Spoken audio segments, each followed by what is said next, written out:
Lielākais notikums bija maizes cepšana. Tad jau priekšlaikus no saimnieka gala ienesa milzīgo, no vissausākā priežu bluķu izdobtu abru, kam bija pārsakts palaks un virs tā biezas segas, lai maizei būtu silti un tā ātrāki rūktu.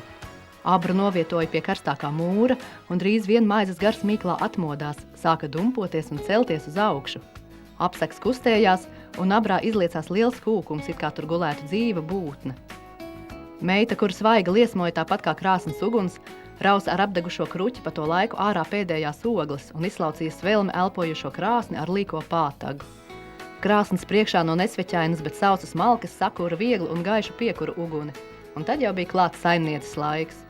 Viņa paradušām rokām izņēma no abras mīklas piku, sakrāva to lizē iepriekš apkaisot miltiem, un žigli izplāja no viņas iegarenu kukuli, un pārvilkusi tam ar pirkstu krustu iešāva krāsnī. Tā viņa darīja pie katra klaipa.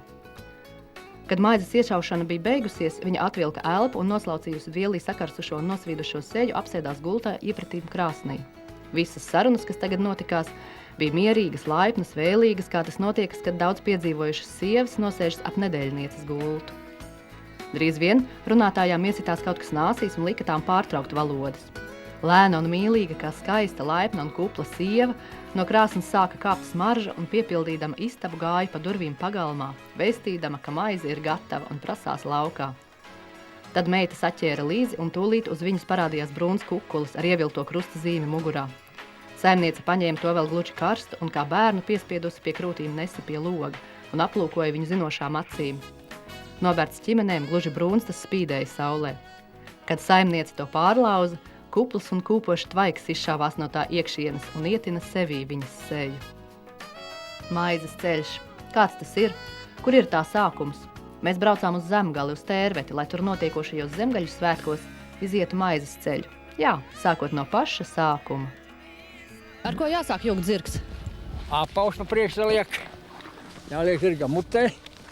Pēc tam uzliek rīkus. Tad liek rīkus. Un tad pēc tam liek streņģes uz to zeņģeli virsū.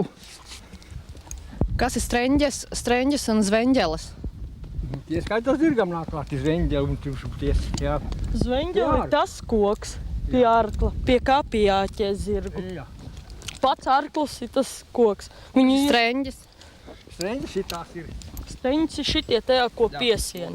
Šitās mierīgi. Ar šitiem te piesien zirgu. Pie dzeņaukstīm, un dzeņaukstis ir pie rīkiem.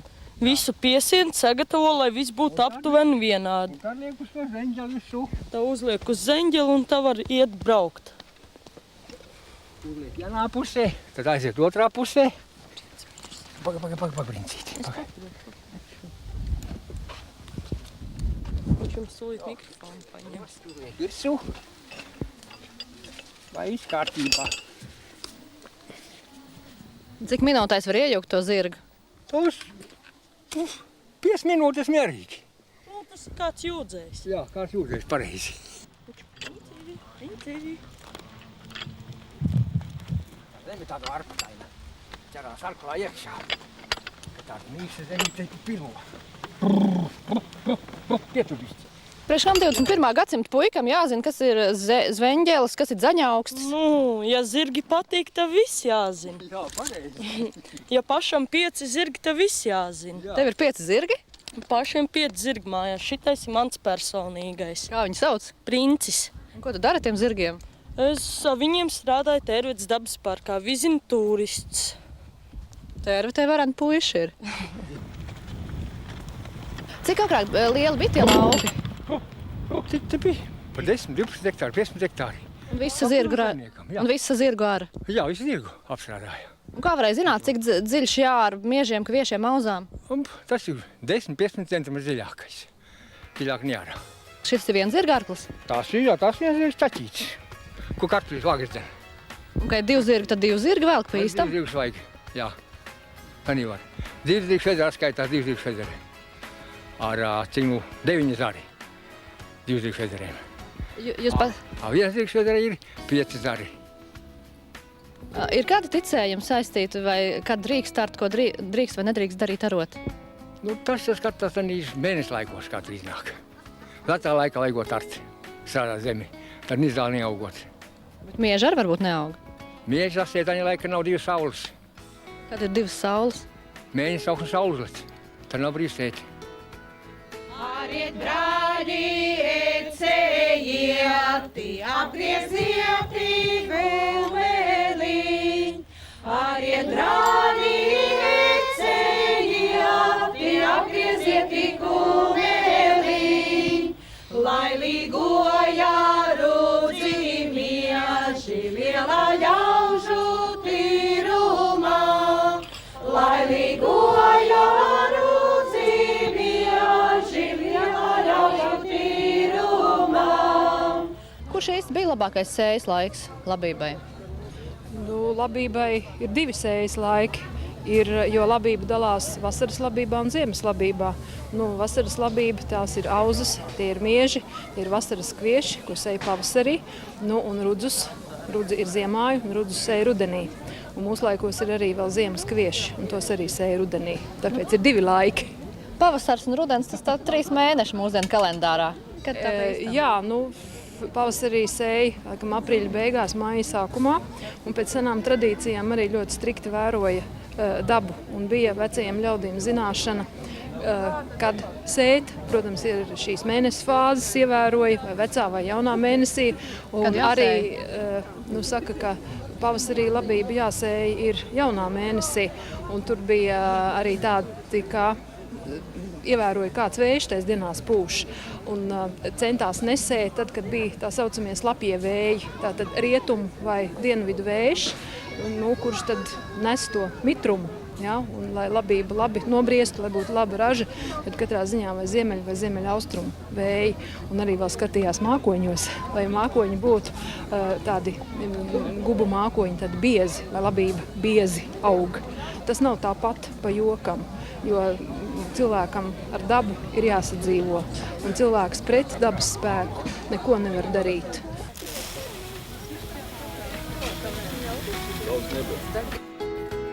Jā, veci ļaudis teica, ka labību sēt vajag spēcīgam un veselīgam vīram, tad būs laba raža. Ja labību sēja agri no rīta, tad tā aug bieza un kupla. Un pa sējumu nedrīkst staigāt kailām kājām, jo tur, kur kailā kāja bijusi, tur sēkla neuzdīkst.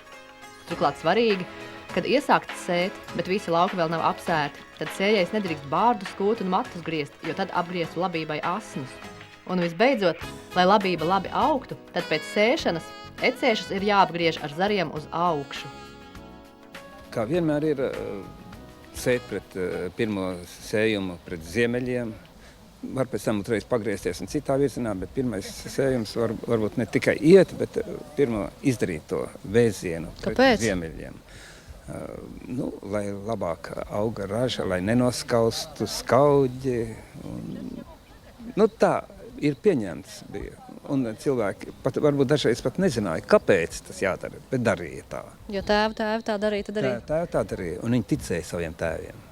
Kas sēja, gāja, lai redzētu, kuri graudi nobiruši. Šeit kā sēja varēja gan redzēt, kurā vietā jau biruši. Bet kas sēja, tas ir tad jāieskatās, vai pareizi nogājis. Un tā lika gar malām tādas salmu vīšķus, ko sauc par biržiem.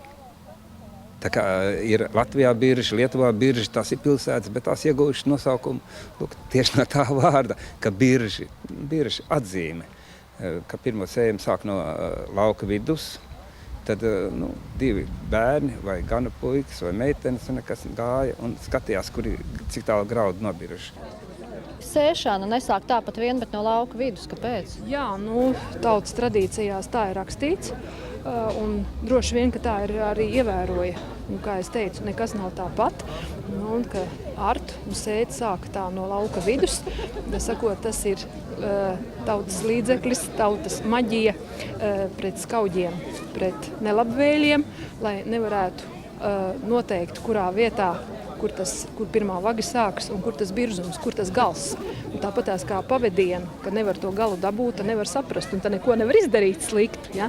Tāda ieraša par to sākt no lauka vidus sēt un art. Pirmdienas rītā vīri ar vienroču izskaptīm, kas pie pēdām bija cieti nosietas tikko izdrāstām krūkleņu klūgām un maziem grābeklīšiem, kuru oša zari spīdēja kā vasks, devās uz rudu lauku.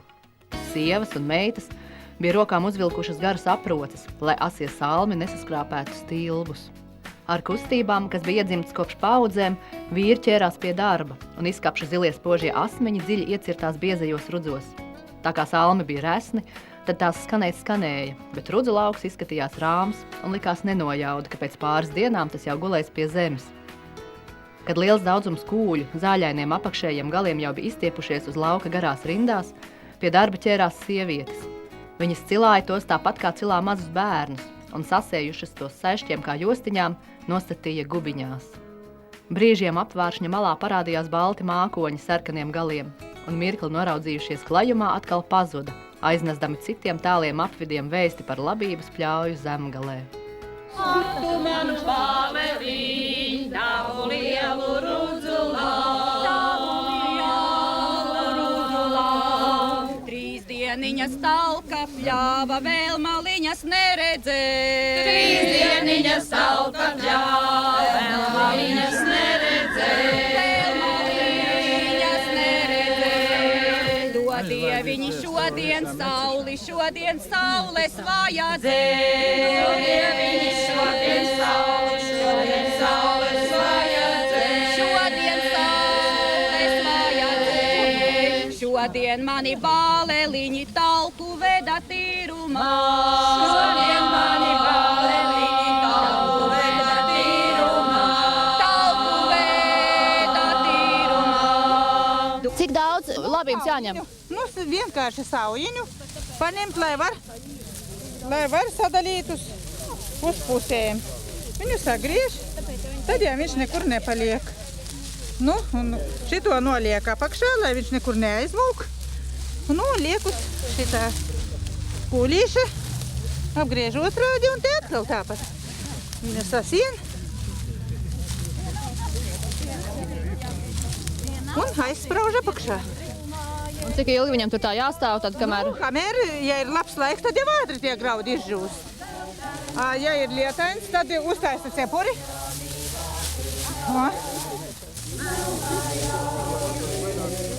Šitā noliecot veidot cepuri, Jā, tagad veido to cepuri. Tas vieta. tad labāk turās. Jā. Jā, lai lietus neska līsleni. Šito te vēl jāsaliec. Izblēt šito. No. Un viņu šito galu, tai cepurītai faktiski ieloka šitā. Jā. Bet mēs redz bijām sasējuši un neko. Jā. Pagaid, augstāk cel. Paņemiet pretīm. Viņu tā smuki saloka, lai... Jā. Bet te jau vēl vienam gāzīsies nos. Bet, lai labāk turās, cik tādiem kulīšiem jābūt? Vispār liek 10-12. Un tad vēl piesien šitā pievīja, kad ir redz gara labība. Kūlīšiem nesārīt. Tur ir garāka labība. Rudziem. Tagad jau ir tādi šķirnes īsie. Agrāk bija gari kvieši un gari rudzi bija. Speciāli priecājās par gariem salmiem. Jā. Jo tajā bija jākaisa lopē, tagad jau visus ar iekšā un dedzinā. Un kad labība izžūst, uz kurien ved? Tad agrāk veda šķūnijā, tagad jau nav kur vest taudzēs krauju. Agrāk veda šķūdi un tad brauca tā imantas mašīna, kuļmašīna. Jā. Un tad viņus izkūla un kārtībā. Sagāja visi kaimiņi. Visi taucinieki. Jā. Un tad graudz klētī. Graudus klētī, apcirkņos jau viņi nevajadzēja vest kā tagad uz tiem kaltēm. Jā, tur uzreiz apcirkņi iekšā klētī. Un viņi stāvēja ļoti labi, jo viņi jau bija izžuvuši dabīgi. Votāri, dara?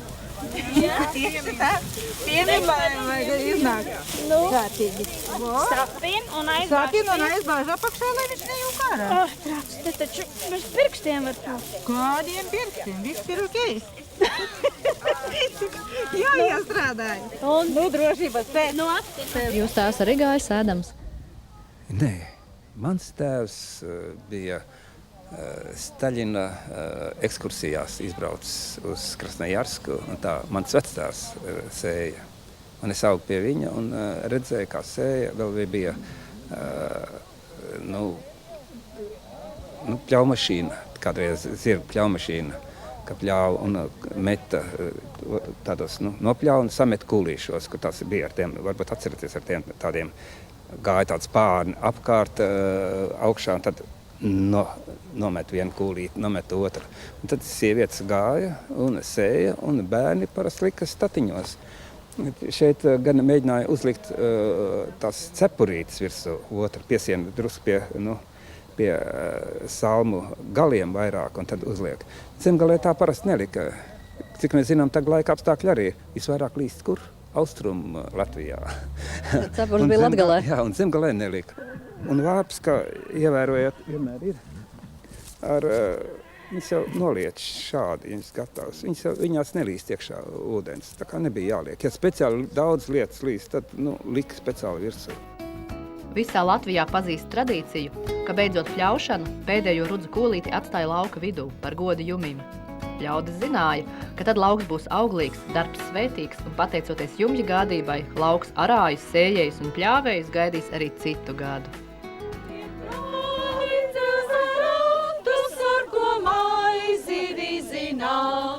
No tīruma rijiņā, no rijiņas klētiņā, no tīruma rijiņā, no rijiņas klētiņā. Neba maize kate nāca bagātāja vietiņā, neba maize kate nāca bagātāja vietiņā. Nav saulīte uzlekusi, jās ir mīši no sviduš. Nav saulīte uzlekusi, jās ir mīši no sviduš. Mūsu senču labība pirmo reizi serot, uz rījas durvīm un logiem uzsprauda ozola vai sērmūkša zariņu un ar krītu uzvilka krustu, jo ticēja, ka tad labība labi kaltīs un birs un nekāds ļaunums nenotiks. Turklāt apkūlību jeb rījas dievam ziedoja šādi. Kad viss bija nokults, tad saimnieks paņēma kūlīti nekultās labības un uzlika uz rījas krāsnes līdz ar pudelīti brandvīna un tad teica: tas lai paliek dieviņam par apkūlībām. 1, 2, 3, 4, 1, 2, 3, 4, 1, 2, 3, 4, 1, 2, 3, 4, 1, 2, 3, 4. Es iegāju maltuvēji, labā rītā nedebus. Es iegāju maltuvēji, labā rītā nedebus. Dievs stāvēja mīļā māra, labā rītā gaidīdam.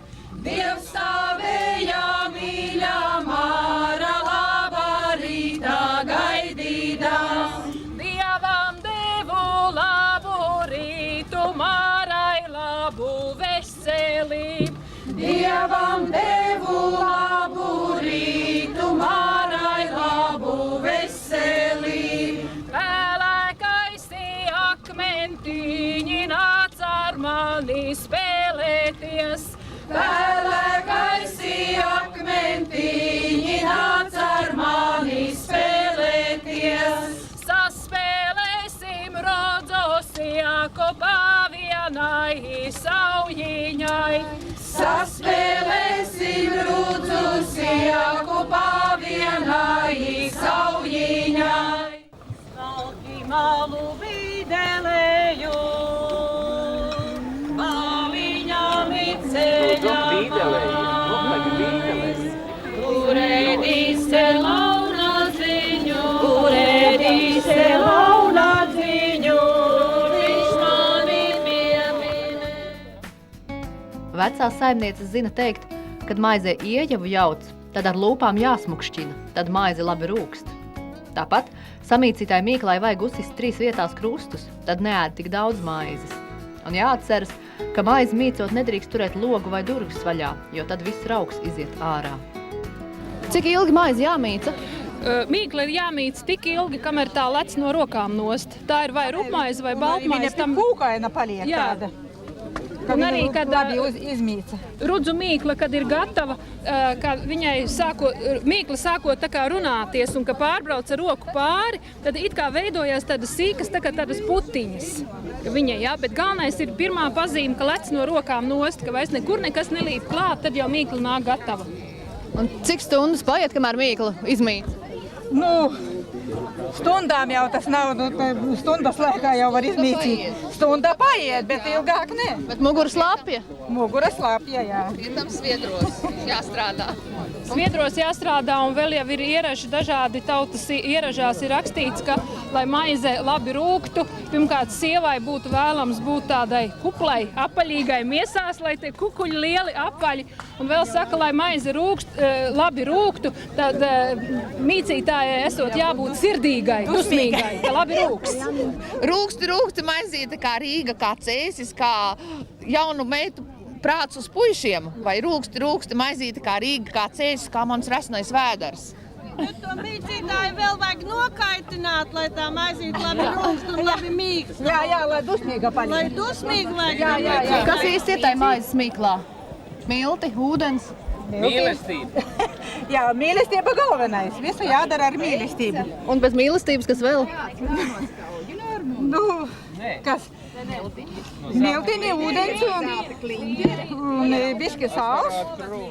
Vēl jau agrāk arī, kad gribēja tādu īpaši mīkstu, lika izvārīja kartupeļus, novārīja un tad rudzumaizē tas ir. Un ieraugs vēl, jā? Stamala un pielika klāt. Tā nebrieda un mīksta bija. Tā Latgalē taisīja? Tā Latgalē taisīja. Nu, es saku tā kā, bet ne tāda patīkamāka, tāda mīkstāk. Jūs arī daudz savā mūžā maizes esat cepusi? Nu, cik jau izgadījies līdz kaut kādu laikiem.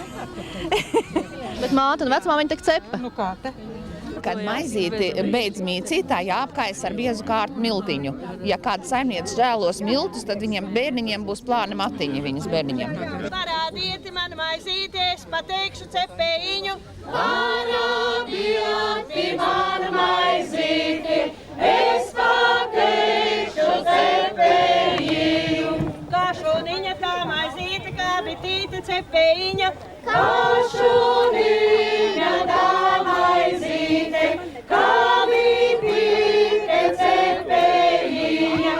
Krāsnis jau būs gatava, ogles vēl izkvēlos un nokaities vēl klonu. Un tad grābsim ārā, un maizīte būs izformēta, un tad šausim maizīti iekšā krāsnī. Kur šitādas krāsnes redzētas? Šitāda krāsnes ir redzēta senos laikos šeit Tērvetes pilskalnā Antrakta. Šajā vietā. Tad pirms kādiem 13 gadsimtiem tādās cepa? Jā, un šodien mēs to darīsim atkal. Kad cepli iekurina maizes cepšanai, tad jāsaslauka cepļa priekša. Citādi cepējs bērniem deg un puņķosies. Jā, tā ir senlaika gudrība. Miltiņas, kā iekājies ar krāsnī, un ja miltiņa sāk pēc laika kulpēt, tas nozīmē, ka krāsnes ir gatava. Ja nekulp, tad jāiet uz mežu pēc malkas. Kukuļus krāsnī šaujot, tie gludi jānogludina. Ticēja, ka tad dzims smuki bērni. Turklāt pirmajam kukulim, ko šauj krāsnī, jāuzvelk krusts, tad visa maize tiks svētīta. Bet ja kāds pie maizes krāsnes silda pakaļu, tad maizē garozas aplaisā. Un kad maize izvelk no krāsnes, tad krāsni nedrīkst atstāt tukšu, kaut dažas malkas pagalas jāiemet. Citādi otrais vairs nebūs ko cept. Vai senatnes pētnieki ir izpētījuši, kādas ir senākās ziņas par maizi, vai kā ir cilvēks parādījies pasaulē, tā uzreiz arī maize? To ir grūti pateikt. Es domāju, ka maize ir nākusi cilvēkiem līdzi no neatminamas pagātnes, bet katrā ziņā tā maize, kāda bija toreiz un kāda ir šodien, tā noteikti ļoti liela atšķirība. Un arī kādas labības audzēja un cik tās bija ražīgas un kādu maizi cep. Un to mēs arī šeit redzam šajā pavisam senajā arhaiskajā krāsnī, ka nemaz lāgā tādus milzīgi lielus kukuļus biezus. Tā kā vēlākos laikos, kad krāsnes mūrēja mājā iekšā un cepa. Kā vispār tas grauds nonāca līdz tādai stadijai, ka no viņas kaut ko var, ka no šiem graudiem sasmalcinātajiem, jo arī zinām, ka neuzreiz bija rokas dzirnas, kā bija beržamie akmeņi, lai graudus sasmalcinātu. Un tad cepa tādus plāceņus vairāk. Ja? Bet tā varētu no mūsdienu viedokļa teikt nosacīti maize bija, ja? Bet tomēr mēs viņu skaitām par maizi. Maize ir neatņemama tāda sastāvdaļa, ne tikai ēdienas, pamatēdienas, bet maize jau ir aizgājis arī jau kā simbols, arī jau drusciņi jau garīgā līmenī. Tāds nu ir šis maizes ceļš, un ik katrs tautas ticējums te runā par izcilu cieņu pret šī smagā, bet skaistā darba veicējiem – arāju, sējēju, pļāvēju, malēju, cepēju. Un nevelti ir arī ticējums, kuru daudz ievēro vēl šodien. Ja maizīte nokrīt zemē, tad uzceļot tā jānobučo, lai dieviņš nedusmotos. Jo tik tiešām maize ir svēta.